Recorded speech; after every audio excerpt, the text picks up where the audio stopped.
اللہ رب العالمین اس آیت میں نبی کریم صلی اللہ علیہ وسلم کی سب سے بڑی صفت کا ذکر کیا ہے. وہ سب سے بڑی صفت یہ ہے، اللہ رب العالمین فرماتا ہے اللہ تعالیٰ کی رحمت یہ ہوئی کہ تم پر کہ تم لوگوں کے لیے نرم دل ہوئے. آپ کو تمام لوگوں کے لیے اللہ تعالیٰ نے نرم دل بنایا. یہ اللہ کی رحمت سے ہوا. وَلَوْ كُنْتَ فَظًّا، اگر آپ بد زبان ہوتے، غلیظ القلب یا سخت دل ہوتے، لَنْفَضُّوا مِنْ حَوْلِكَ، آپ کے اطراف آپ کے ساتھ لوگ کھڑے نہیں ہوتے، آپ کے ساتھ لوگ جمع نہیں ہوتے. اللہ رب العالمین نبی کریم صلی اللہ علیہ وسلم کو رحمت بنا کر بھیجا اس دنیا کے لیے. وَمَا أَرْسَلْنَاكَ إِلَّا رَحْمَةً لِلْعَالَمِينَ. سورہ انبیاء میں اللہ فرماتا ہے اے نبی کریم صلی اللہ علیہ وسلم، آپ کو ہم نے پوری جہاں والوں کے لیے، پوری دنیا کے لیے ہم نے رحمت بنا کر بھیجا. آپ صلی اللہ علیہ وسلم خاتم النبیین ہیں. اللہ کے رسول صلی اللہ علیہ وسلم فرماتے ہیں وَأَنَا خَاتَمُ النَّبِيِّ لَا نَبِيَّ بَعْدِي، میں خاتم النبی ہوں، آخری نبی ہوں، میرے بعد کوئی نبی آنے والا نہیں ہے. اللہ کے رسول صلی اللہ علیہ وسلم نے پوری رحمت کو پوری دنیا میں عام کیا، اور آخری نبی ہونے کی وجہ سے اللہ کے رسول صلی اللہ علیہ وسلم نے صحابہ کو ایسے تیار کیا کہ پورے جہاں کے لیے وہ رحمت بنے. ایسے ہی لوگ اسلام کی طرف نہیں آئے. اللہ کے رسول صلی اللہ علیہ وسلم صلح حدیبیہ تک 400 اسکوائر کلومیٹر تک اسلام تھا. صلح حدیبیہ کے بعد نبی کریم صلی اللہ علیہ وسلم کا جب وفات ہوا 16 لاکھ اسکوائر کلومیٹر تک اسلام پھیلا. یہ نبی کریم صلی اللہ علیہ وسلم کی رحمت تھی. وہی بات اللہ نے اس آیت میں فرمائی اے نبی کریم صلی اللہ علیہ وسلم، آپ لوگوں کے لیے رحمت تھے، جس کی بنیاد پر لوگ آپ کے اطراف و اکناف جمع ہو گئے، لوگ آپ کے ساتھ کھڑے ہو گئے، آپ کے ساتھ جم گئے. اور اس کے بعد حضرت عمر بن خطاب رضی اللہ عنہ کے زمانے تک 34 لاکھ اسکوائر کلومیٹر اسلام پھیلا. سندھ تک آیا، آرمینیا تک اسلام پہنچا، اور حضرت عثمان بن عفان رضی اللہ عنہ کے زمانے تک کیرلا تک اسلام آیا. دنیا کے مختلف علاقوں پر اسلام پہنچا. اللہ کے رسول صلی اللہ علیہ وسلم نے صحابہ کو اس طرح تیار کیا کہ وہ پوری جہاں کے لیے کیا بنے؟ رحمت بنے. اور اللہ رب العالمین ارشاد فرماتا ہے وَلَا تَسْتَوِي الْحَسَنَةُ وَلَا السَّيِّئَةُ ادْفَعْ بِالَّتِي أَحْسَنُ. اچھائی اور برائی دونوں برابر نہیں ہو سکتے.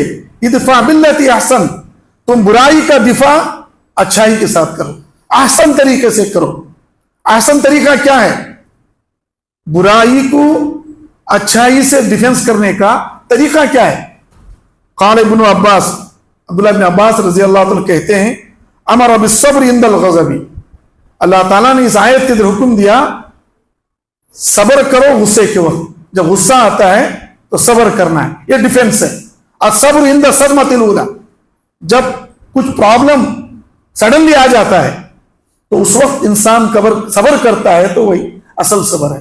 1 دن 2 دن کے بعد تو صبر آ جاتا ہے، لیکن امیڈیٹلی ریاکشن ہمارا خراب نہیں ہونا چاہیے. جلدی میں ہمارا ریاکشن خراب نہیں ہونا چاہیے، وہ فساد کا سبب بنتا ہے. تو برائی کا ڈیفنس اچھائی سے کرنا ہے، غصے کے وقت صبر کرنا ہے. اور وَبِالْحِلْمِ عِنْدَ الْجَهْلِ، اور کوئی آدمی ان ایجوکیٹ طریقے سے ہمارے ساتھ برتاؤ کرے تو ہم کو ایجوکیٹ ہو کے جانا ہے اس کے ساتھ، ہم کو جاہل نہیں بننا ہے. وَبِالْحِلْمِ عِنْدَ الْجَهْلِ.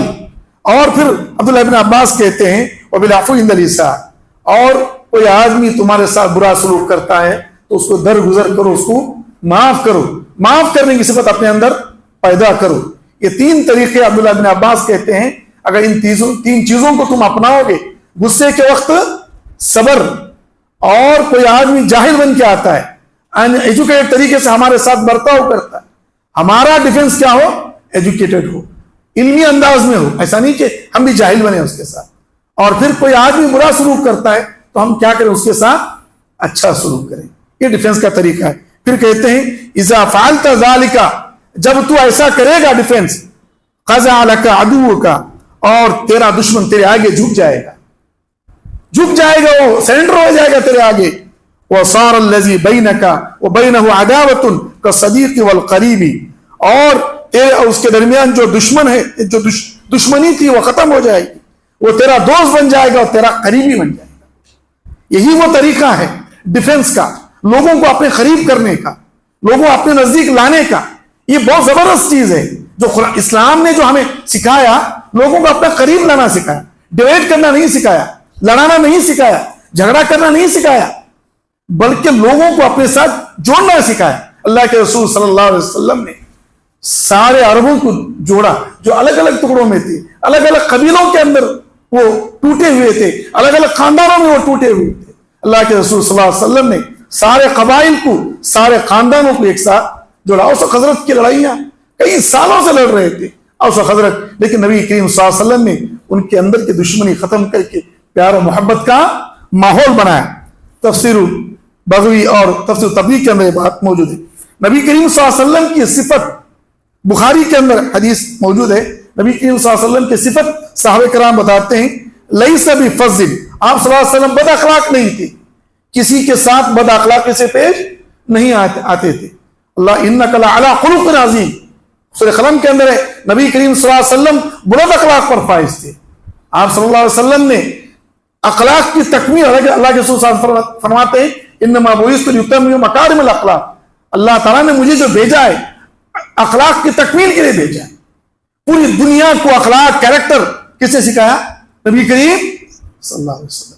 اسی لیے تو یہ دنیا جھک گئی اسلام کے آگے. اسلام ایسے نہیں پھیلا، اس میں وہ کردار تھا، وہ ایٹیٹیوڈ تھا جو بہترین، سب سے اچھا کردار صحابہ کرام کا، تابعین کا، تبع تابعین کا، جس کے آگے دنیا کیا ہو گئی؟ جھک گئی. اور اسلام کو کیا کیا؟ ایکسپٹ کیا. اور لیس بفظ، آپ صلی اللہ علیہ وسلم کیا تھے؟ بد اخلاق نہیں تھے. ولا غلیظ، نہ آپ صلی اللہ علیہ وسلم سخت دل تھے. آپ صلی اللہ علیہ وسلم کیا تھے؟ نرم دل تھے. اس کا ذکر اللہ نے قرآن میں کیا، فبما رحمت من اللہ لنت لهم، اللہ کی رحمت آپ پر ہوئی کہ آپ نرم دل تھے. اگر کڑوی زبان والے ہوتے، سخت دل ہوتے، تو لوگ آپ کے آس پاس نہیں آتے. آج لوگوں کو شرک سے روکنا ہے، کفر سے روکنا ہے، بدعتوں سے روکنا ہے، خرافات سے روکنا ہے، تو ہم کو نرم دل بننا پڑے گا. اس لیے علامہ البانی رحمۃ اللہ علیہ، بن باز رحمۃ اللہ علیہ یہ کہتے ہیں الاصل فی الدعوہ الرحم، دعوت کا اصل کیا ہے؟ رحم ہے. ہم کو پیار و محبت سے لوگوں کے پاس جانا ہے، پیار سے سمجھانا ہے، محبت سے ان کو سمجھانا ہے.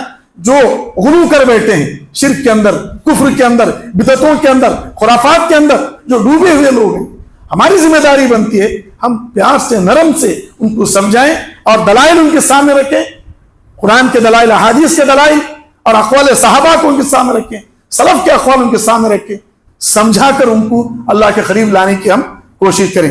اور تیسری صفت اللہ کے رسول بتاتے ہیں ولا سقاب بالاسواق، اور نبی کریم صلی اللہ علیہ وسلم بازاروں میں اونچی آواز سے بات کرنے والے نہیں تھے. بازاروں میں کھڑے ہو کر اونچی اونچی آواز سے بات کرنا یہ نبی کریم صلی اللہ علیہ وسلم کی صفت نہیں تھی.